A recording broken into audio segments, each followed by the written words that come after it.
Pessoal, eu estou aqui na Praça Maidan, na Praça da Independência aqui da Ucrânia, que é ali o símbolo da independência. E a praça lá embaixo é uma praça enorme, tá vendo? Muito grande mesmo. E debaixo dessa praça tem um grande shopping center. Não sei se vocês reparam, ali tem uma cúpula de vidro ali na frente, que é similar também a essa cúpula que tem aqui do meu lado. Isso tudo aqui embaixo é um grande shopping center, mas hoje eu quero falar para vocês sobre a revolução da Praça Maidan, que tem muitos paralelos com a política brasileira. Vamos entender isso daqui. O que tem de parecido? Olha só, um presidente sofre um atentado e quase morre durante a campanha para a eleição, que tem como tema principal a corrupção do partido do oponente. A mídia do país é totalmente contrária a esse candidato que sofreu o atentado e apoia abertamente o político corrupto, criticando o candidato preferido pelo povo. O candidato que sofreu o atentado é chamado de nazista pelos opositores. Mas o candidato que sofreu o atentado acaba ganhando a eleição só para ver a Suprema Corte, aliada do seu oponente político, limitar qualquer reforma mais significativa que ele pretendia fazer. O candidato governa, consegue encaminhar o país na direção certa, mas anos de mídia negativa e poucas mudanças reais acabam fazendo ele perder a eleição seguinte. O partido da corrupção volta ao poder, mas tem um problema. O presidente bom conseguiu fazer um congresso de oposição ao corrupto. Infelizmente, porém, isso não adianta, porque a Suprema Corte claramente ajuda o governo corrupto e sistematicamente diminui o poder do Congresso. A mídia, em peso, apoia o governo corrupto. Ainda assim, o povo sabe o que quer e continua querendo a oposição. Achou que eu estava falando do Brasil, não é mesmo? Mas eu estou contando a história da Ucrânia nos anos que antecederam a Revolução da Praça Maidan. Achou parecido com o Brasil? Bem, vamos esperar que o desfecho não precise de tanto sangue no final das contas, porque lá na Ucrânia, em determinado dia do governo do corrupto Yanukovych, o nível de sacanagem da Suprema Corte e do presidente chegou a um limite explosivo e a população entrou em revolta aberta que durou 4 meses. No final, o presidente corrupto teve que fugir, a Suprema Corte foi inteiramente destituída, mas o custo disso foram 104 mortes de manifestantes e 33 de policiais. Estaremos dispostos a pagar tal preço? Espero que não seja necessário isso. O que aconteceu afinal aqui no início de 2014, que muita gente chama de um golpe, muita gente chama de uma revolução, mas na verdade não foi nada disso. Para entender essa história, a gente vai passear aqui pela região. A praça aqui está cheia de jovens, parece que o pessoal gosta de conversar e beber aqui na praça, o que é uma coisa legal. Finzinho de tarde, o sol se pondo. Enfim, para entender essa história direito, a gente precisa voltar no tempo, pelo menos um pouquinho. É 2004. Em 2004, houve uma eleição muito disputada na Ucrânia, entre dois Viktor, o Viktor Yushchenko e o Viktor Yanukovych. O Yushchenko era o candidato pró-Europa, pró-liberalismo econômico, contra a ligação com a Rússia e principalmente contra a corrupção. Tanto lá na Ucrânia quanto aqui no Brasil, vocês sabem, a corrupção é endêmica. Ele usou a cor laranja na sua campanha, uma vez que concorreu independente, sem estar ligado a nenhum partido. Mas o outro candidato era o favorito, o Viktor Yanukovych. Era o antigo primeiro-ministro da Ucrânia, que era antiliberalismo econômico, a favor de um governo grande, controlador, querendo mais integração com a Rússia. Era o candidato pró-Rússia. Prometia, lógico, mais ajuda aos pobres e mais empresas estatais, esse tipo de coisa. No primeiro turno, em 31 de outubro de 2004, Yushchenko ganhou bastante apertado, 39,9% dos votos contra 39,2% de Yanukovych. Os demais candidatos, eram 26 no total, dividiram o resto dos votos. A maior parte dos demais candidatos se alinhou a Yushchenko no segundo turno que ele disputou com Yanukovych, e muita gente esperava, por isso, uma vitória fácil dele. No segundo turno, que aconteceu em 21 de novembro daquele mesmo ano, o resultado surpreendeu. Yanukovych ganhou com 49,4% dos votos, enquanto Yushchenko teve apenas 46,7%. As evidências de fraude na eleição eram muitas. Inclusão de votos em urnas, coação de votantes, as pessoas no Donbás e na Crimeia eram obrigadas a votar em Yanukovych. A população foi às ruas exigindo novas eleições, em grandes protestos que ficaram conhecidos como a Revolução Laranja, porque laranja era a cor do Yushchenko. E o barulho foi tão grande que até a comunidade europeia e os Estados Unidos se recusaram a reconhecer os resultados das eleições. A população nas ruas pressionou e o governo e a Suprema Corte decidiram refazer o segundo turno, com mais observadores independentes. No novo segundo turno, que aconteceu no dia 26 de dezembro daquele mesmo ano, agora Yushchenko ganhou com 52% dos votos contra 44,2% do Yanukovych.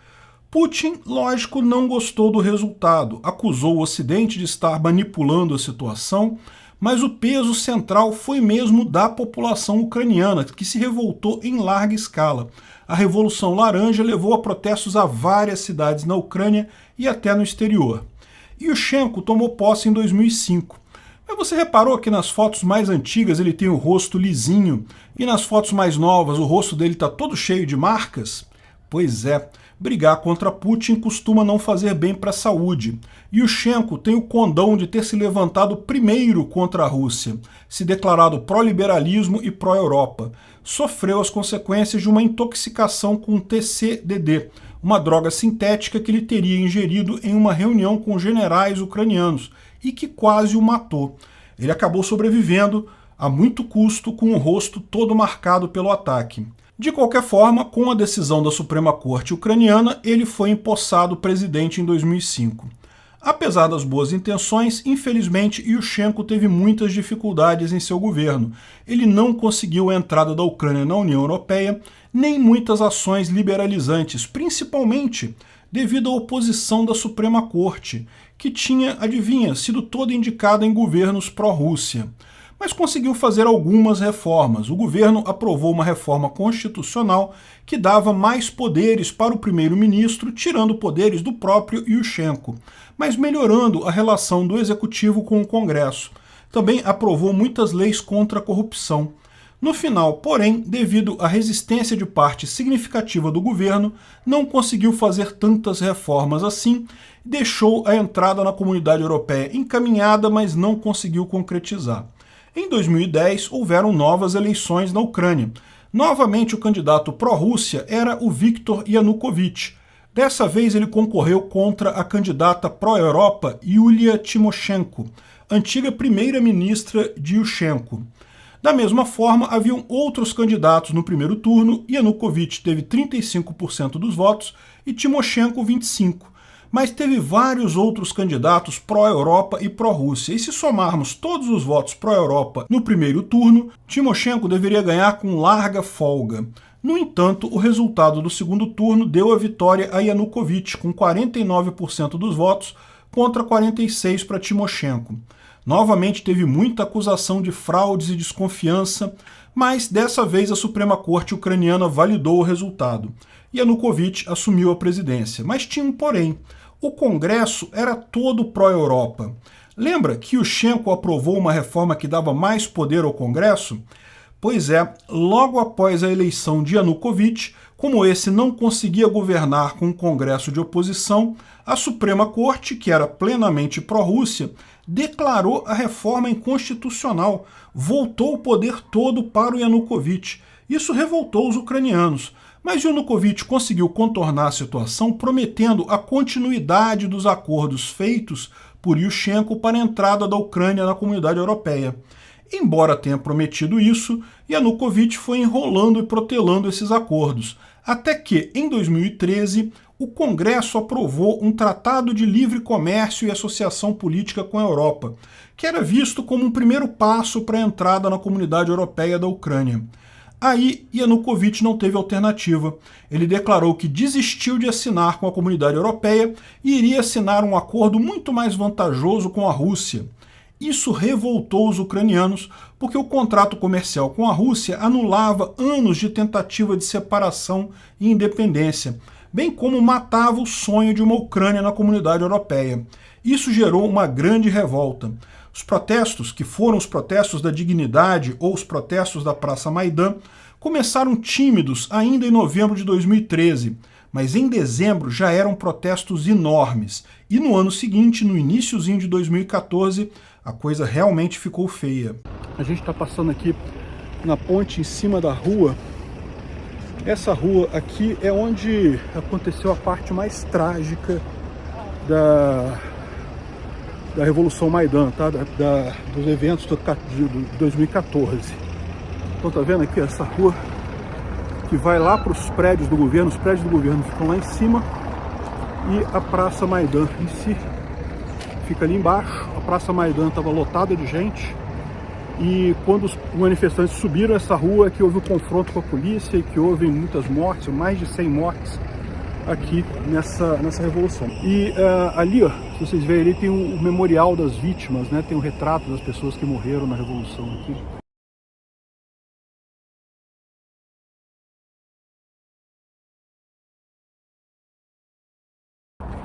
E aqui, vocês estão vendo esses balõezinhos laranja aqui, balãozinho amarelo aqui, ó? Tem outro aqui do meu lado aqui, ó. Esses balõezinhos todos, eles contam a história do que aconteceu aqui na Praça Maidan.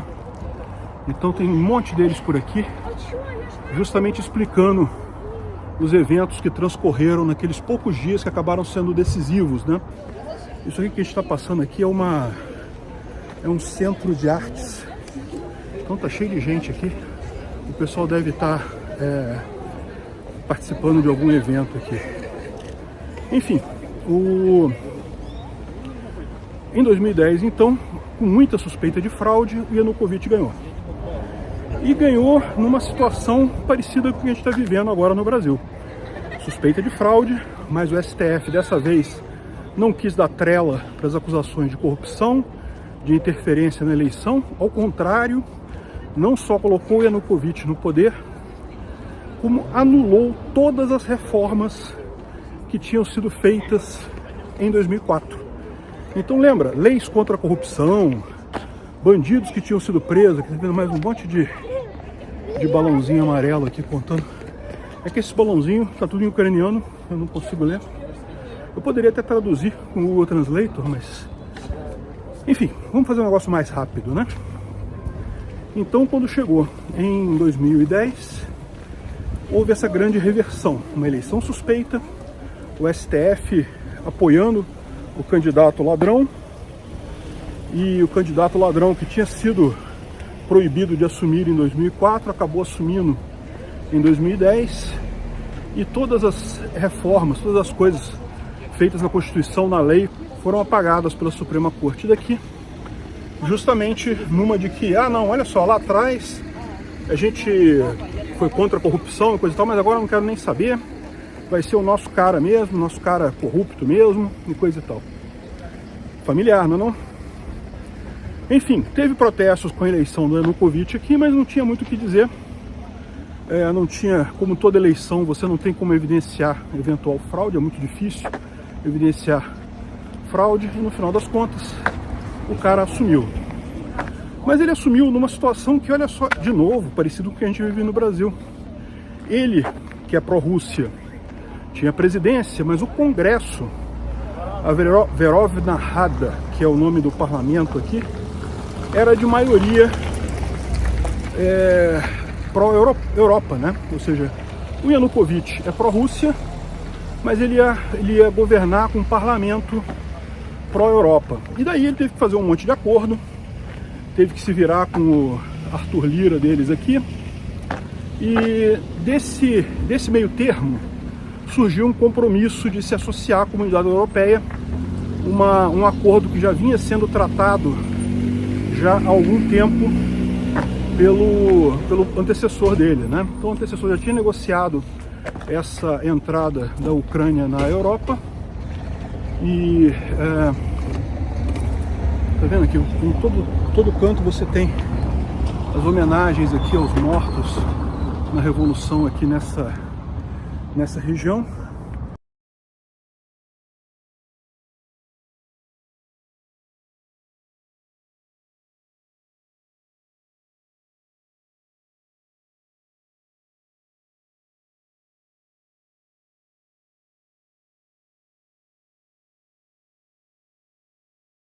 Aqui foi também um ponto muito sensível, que tá cheio de bolinhas amarelas ali explicando coisas.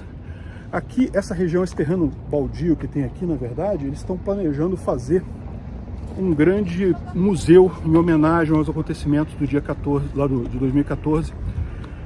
A ideia deles é fazer um grande museu aqui, né? Por enquanto está só o terreno baldio aqui, mas a ideia deles é essa: fazer um grande museu em homenagem ao ocorrido. Ali mais atrás daquele prédio que você está vendo ali atrás, fica o estádio do Dinamo de Kiev, que é o principal time de futebol aqui. E nesse campo do Dinamo de Kiev é que muitos manifestantes também se uniram, né, e vieram de lá nesse sentido também. Por quê? O que aconteceu? Então, o Yanukovych assumiu, e logo depois que ele assumiu, a Yulia Tymoshenko, que era candidata de oposição a ele, foi presa pelo STF. Olha que coisa, né? Parece que estão seguindo a exata mesma lógica com o Brasil. O STF querendo prender o Bolsonaro, a Tymoshenko foi presa, mas mais do que isso, o problema foi esse: o STF desfez, depois do Yanukovych tomar posse, ele desfez todas as reformas que haviam sido feitas e coisa e tal. E quando chegou em 2013, no finalzinho de 2013, em novembro, chegou a hora de assinar o acordo com a Comunidade Europeia, e o Yanukovych não queria fazer isso. Na última hora ele decidiu não assinar com a Comunidade Europeia e assinar um acordo com a Rússia. Na verdade ele planejava fazer isso desde sempre, né? Mas ele, na última hora, decidiu isso, e isso revoltou muitas pessoas. Por quê? Porque ele foi contra a própria lei, né? O que tinha sido aprovado no Congresso, o que tinha sido feito, falado, negociado. Tá vendo aqui? Aqui a gente não pode andar mais para lá. Eu vou mostrar para vocês ali, ó, porque ali já é o checkpoint, né? Lógico, a gente está em guerra nesse momento. Para lá fica a Verovna Rada, que é a assembleia aqui da Ucrânia. Fica o Palácio Presidencial, fica toda esse complexo de edifícios administrativos, que evidentemente estão protegidos nesse momento, né, por guardas lá. Então a gente não pode chegar lá perto, mas o importante é isso: foi nessa rua aqui que aconteceu todo o problema, né? Então o que a gente teve? Em 2013, o Yanukovych se negou a assinar o acordo com a Comunidade Europeia e assinou com a Rússia. E isso começou a provocar um monte de protestos aqui na Praça Maidan. Mas a coisa piorou ainda mais, porque houve o seguinte: quando chegou com a força dos protestos contra isso, a oposição resolveu cantar de galo de novo. E daí tentou reintroduzir todas as mudanças contra a corrupção que tinham sido feitas em 2004. A oposição lá na Verovna Rada decidiu reintroduzir essas alterações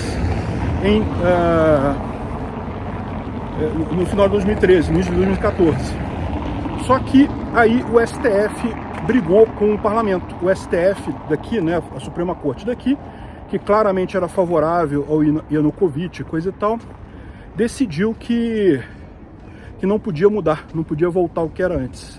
E aí que a revolução ficou ainda mais séria, né? Ou seja, o grande problema disso daí começou com Yanukovych descumprindo leis do Congresso. Então o golpe que teve aqui, na verdade, foi o golpe do presidente eleito. Seria, vamos dizer, aí no Brasil, o Lula desobedeceu uma lei do Congresso. Mesmo com o STF decidindo tudo a favor do Lula, tudo a favor do maluco aí, do cara do mal, no final das contas, o cara ainda desobedece uma ordem do Congresso que estava contra ele. E aí que começou a violência mais séria aqui. No dia que a Assembleia estava votando esse retorno das leis contra a corrupção lá de 2004 aqui em cima, os manifestantes saíram lá de baixo da Praça Maidan, né, de onde a gente veio ali, e subiram essa rua aqui. Isso aqui é uma ladeirinha. E infelizmente teve confronto com a polícia no dia 18 de fevereiro que aconteceu isso, 18 de fevereiro de 2014. teve confronto com a polícia e muitos acabaram mortos, foram mais de 100 manifestantes mortos. É verdade também que os manifestantes aqui, eles também estavam armados, eles também enfrentaram a polícia, também teve policiais mortos nas manifestações aqui, foram, se não me engano, 33 policiais mortos, mas a coisa desambou, né? A coisa se tornou um banho de sangue no final das contas. Morreu um monte de gente e em todo canto tem aqui memoriais e lembranças de pessoas mortas nessa rua aqui. Se você olhar do lado de lá, tem ali um, tem outro ali, tem a história de todas as pessoas que morreram aqui, né? Agora, a maior parte está ali naquele canto ali, que foi onde teve o principal tiroteio que matou a maior parte das pessoas. Olha, se vocês olharem ali onde tem, ali mais embaixo daquela ponte de ferro, a gente passou por aquela ponte de ferro ali quando eu estava gravando, embaixo dela tem um relógio, é um relógio de flores, muito bonito, é um monumento que já tinha aqui na Ucrânia já há bastante tempo, né? E ali foi também um lugar em que morreu muita gente, foram muitos os mortos aqui na Revolução da Praça Maidan, né? E aí foi isso. Quando começou a ter os mortos, aí que a coisa piorou, porque aí que os manifestantes vieram em maior número para cá, começaram protestos em várias outras cidades, foi aí que teve os policiais ficando do lado dos manifestantes, os policiais se colocaram do lado dos manifestantes, e aí sim aconteceu a coisa toda, né? E o que aconteceu na verdade? O Congresso decidiu votar o impeachment do tal presidente Yanukovych. Começou a votar o impeachment e o Yanukovych ficou com medo e fugiu para a Rússia. Saiu daqui, abandonou o cargo dele e aí com isso ele foi dado o cargo como aberto, embora o impeachment tenha passado, né? Ou seja, ele tenha sido empichado, também ele fugiu. E com isso houve a vacância do cargo, né? Tá vendo aqui? Aqui começam as homenagens às pessoas que morreram aqui na Revolução. Vou botar o vídeo assim para vocês verem a quantidade que tem aqui, realmente é muito grande. Cada um dos heróis que lutou aqui na Revolução Maidan, todos eles são homenageados hoje em dia como heróis aqui da Ucrânia, porque em última análise forçaram o Congresso a votar o impeachment do Yanukovych. Eu espero que nós no Brasil não precisemos pagar esse preço pelo impeachment do Molusco, mas vamos ver. O número de similaridades que você tem aqui é realmente impressionante.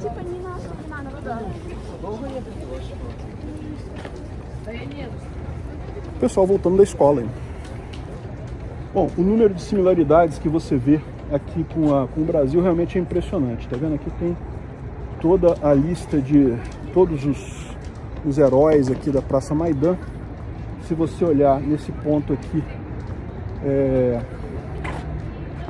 tem mais uma grande lista aqui de nomes, exatamente aqui em cima do tal relógio que eu estava mencionando para vocês. Então é isso daí. Aí, depois da morte, votaram o impeachment, o cara fugiu, aí assumiu o presidente da Câmara, como seria aí no Brasil também, em caso de vacância da presidência, né? O que aconteceu depois disso, né? Depois disso, o Congresso tomou a posse, na verdade. O Congresso começou a dominar e destituiu todo o pessoal do STF. Por quê? Porque a essa altura tinha ficado claro para todo mundo que o STF tinha ultrapassado, o STF daqui, né, a Suprema Corte daqui, tinha ultrapassado todos os limites em termos de fazer maldades, de retornar leis contra a corrupção e esse tipo de coisa. E, adicionalmente, libertou a Yulia Tymoshenko, que era a candidata de oposição, né, a candidata contra o Yanukovych, que havia sido presa pela Suprema Corte lá atrás.